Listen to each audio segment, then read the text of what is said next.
Hi and welcome back if you've been here before. This is going to be the Sunday self-care reading. We are all needing more and more self-care and self-love, and the way we usually have loved ourselves, not that we don't love ourselves, as we grow and evolve, we need to love ourselves differently, and self-love is also the basis of having healthy relationships with others and a healthy life. So sometimes it's difficult to interpret our emotions or the symptoms and the signals our bodies are giving us and the energy that we're feeling. So sometimes we need to reflect, take the time to just step in and hear what our bodies are saying to us, what our hearts are saying to us, what our higher guidance is saying to us. My deck is not upside down. But yeah, I was guided to tap into rose quartz energy today, which is such a gentle, loving energy. Pour more love in, bring more love into the situation. And funny enough, we have the Knight of Cups at the bottom of the deck. Knight of Cups upright is about showing love, taking action towards love in a loving way.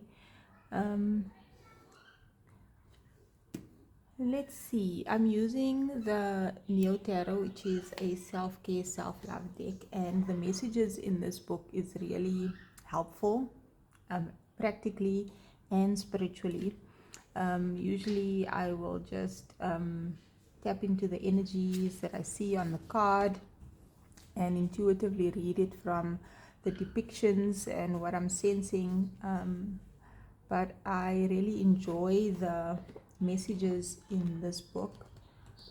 So I usually use it for the self-care, self-love readings. So let's see what the Knight of Cups in reverse is about.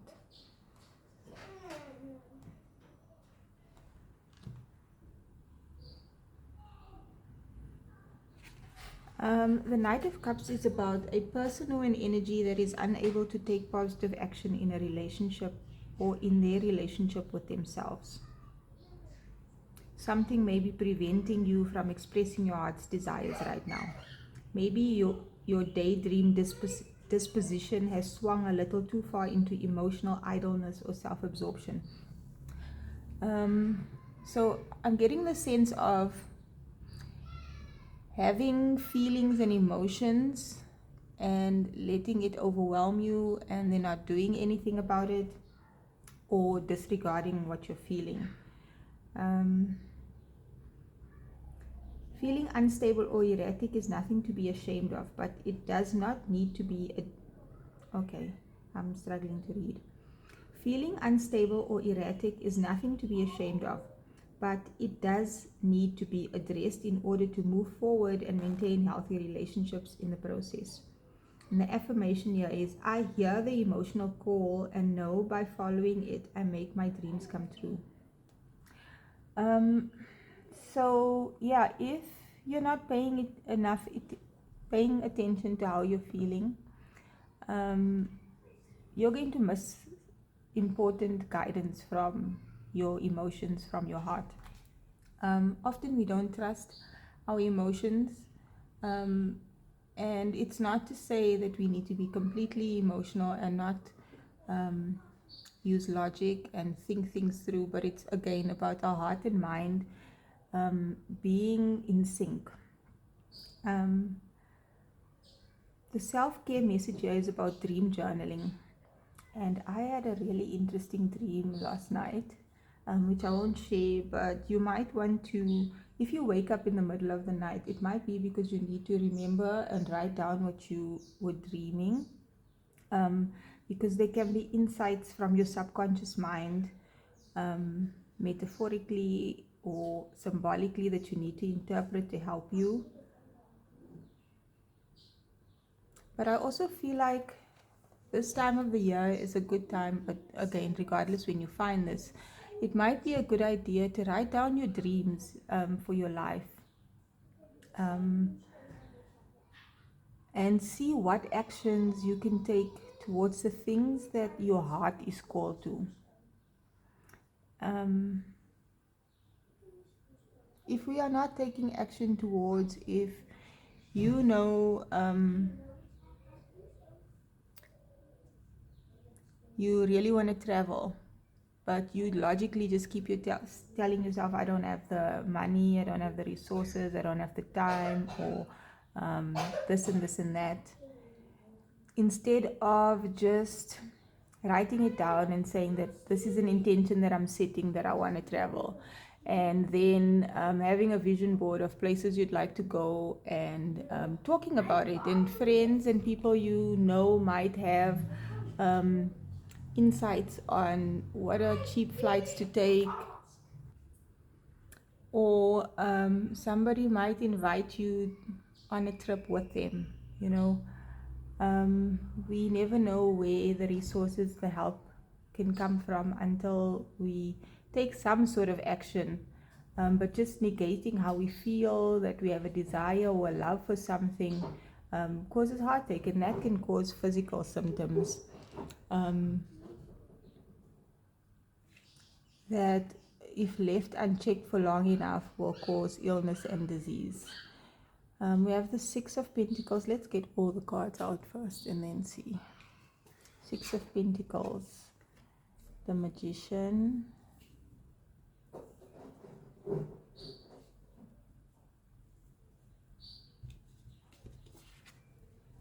the Lovers,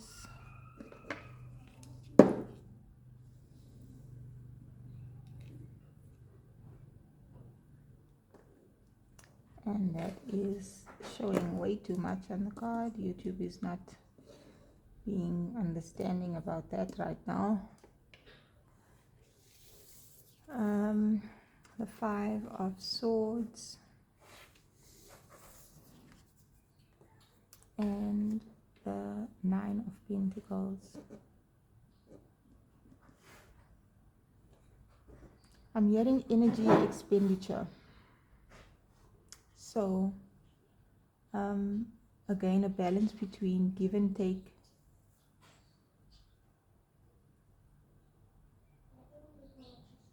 Using multiple resources for what you need to receive and what you can give.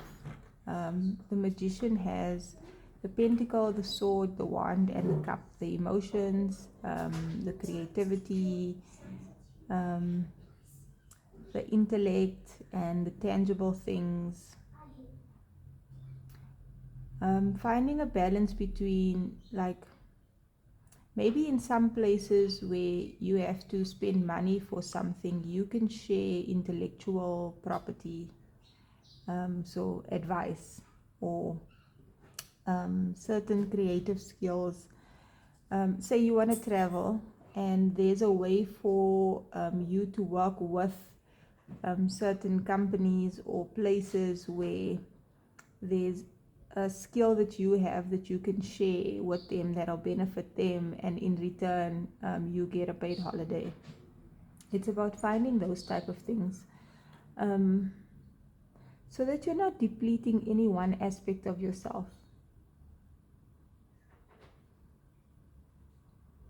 And you end up choosing the things that are going to be healthy and aligned with who you are, your highest timeline and your highest good, that'll avoid unnecessary conflict and competition, and you can still have your independence while being interdependent on others. So you're giving and you're receiving. Okay, let's see what the self-care, self-love messages are for these cards. We have the Six of Pentacles first.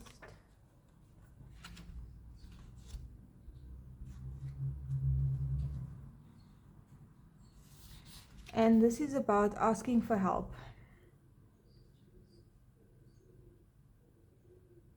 Whether it's a lift to work, a loan, an endorsement, find small, manageable things that you can take ownership of getting assistance for. Knowing you're doing all you can to help yourself, even if it's just the listening ear of someone who gets it.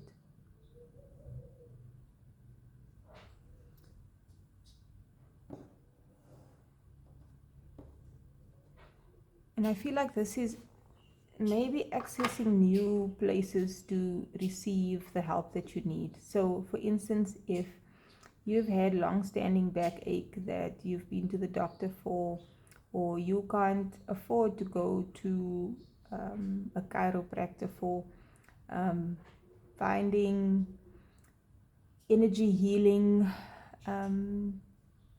tips on YouTube about what the energetic causes is for backache. Maybe you have a blocked sacral chakra and you have stagnant energy in that area in your pelvis, in your lower back. And that causes tension there, which means that the lower vertebra don't move as freely as the upper vertebra and takes a lot of strain, and your back hinges at that point.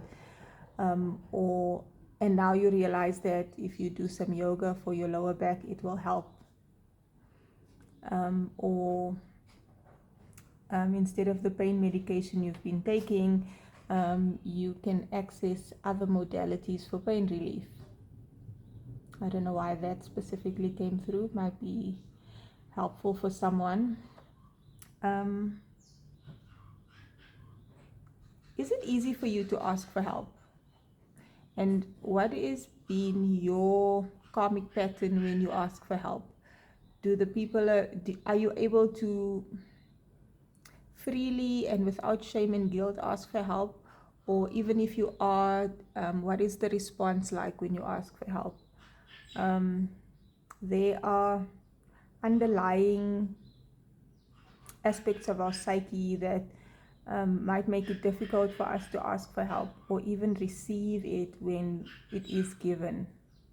What areas of your life do you need to delegate and say, I have to spend a lot of time washing the dishes, where I could then take that time to go for a walk? And who in the household can help with the dishes on some days? Or how can you make that more efficient so you have a little bit more time for something else? We also have the Magician, which is a major arcana. And the Magician can be about manifestation, and maybe not depending so much on the physical and the tangible, and accessing your ability to manifest the things that you need from source, from the divine, from the universe. And this is about understanding how energy works and how alignment works. And sometimes if you can get yourself into the right energy without having to ask for something tangible that you need, say you're not so guarded, then people suddenly feel like gifting you something. How can you manifest what you want in an aligned way and what you need in an aligned way? The Lovers is also a major arcana. And I feel like these two together is really about manifesting things for our highest good and not just things that we want from our ego. And the self-care message for the Lovers is keep a piece of rose quartz, which is exactly what I've got here. This is selenite. Keep a piece of rose quartz for love in your bag or anything else that is pink and carry it with you. Once a day, hold your item in both your hands, close your eyes, and say this card's affirmation as well as the shorter one. I choose to love and accept myself. I open myself to being truly seen. I transform fear into love. Repeat this a few times, breathing deeply, and with every exhale, letting go a little more each time. We are all accessing deeper and deeper and higher frequencies of love and deeper ways of connecting to ourselves and others and opening our hearts and having heart activations, and softening into love. And affirmations are a good way, and using crystals are a good way to tap into the energy and the frequency of love. Where there's fear and ignorance or not enough understanding or awareness, our hearts can close off to where we can receive and give love and anything else that is good for that matter. And then conflicts can arise. The Five of Swords. Self-empathy is the term used in non-violent communication, a strategy for conflict resolution and effective communication between people.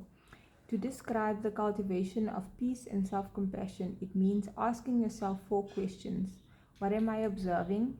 What am I feeling? What am I needing right now? And do I have a request of myself or someone else? Write your answers down when in conflict to help move away from a place of judgment.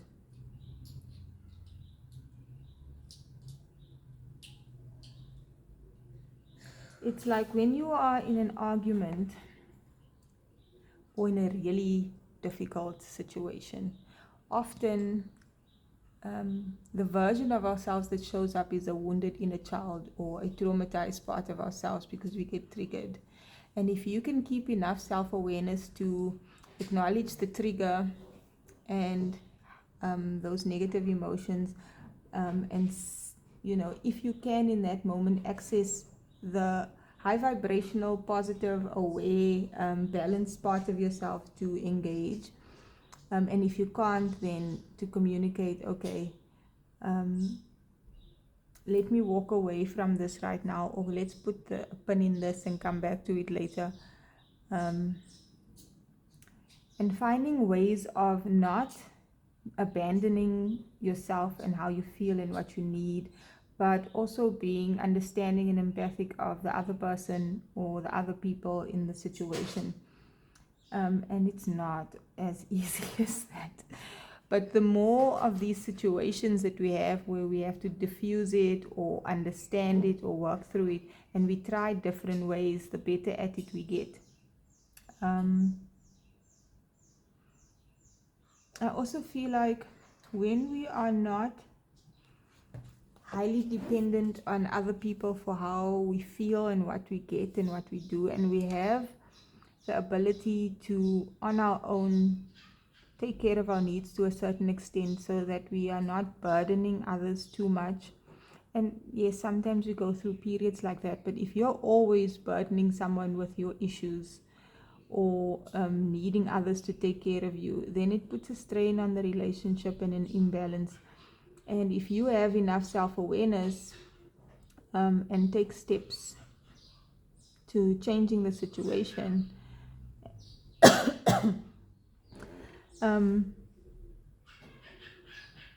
it's healthier for you to have independence while still being interdependent, working with others. I don't want to make this reading too long because, there's a lot of energies right now. And the truth of the matter is we all need different things in different moments, and slowing down allows us to know in a moment what we need in our bodies, what we need for our hearts and our souls. But we do need to understand the energetics, the spirituality, how it affects our bodies, our minds. So I do want to do a series of readings relating to our energy centers, which is our chakras, and how certain illness and disease can manifest or experiences, things we feel, and how to deal with it. I actually have been in the last few days feeling like root chakra energy is really important, and that has to do with being grounded, feeling secure and safe, and obviously with everything happening in the world, if there's a lot of change and there's a lot of conflict and a lot of drama, we can feel unsettled, and sometimes we don't know that we are feeling that way. So yeah, if you've made it this far, please like, share, comment. If there's anything that stands out or was helpful, or you would like me to address in future readings, I'd love to hear that.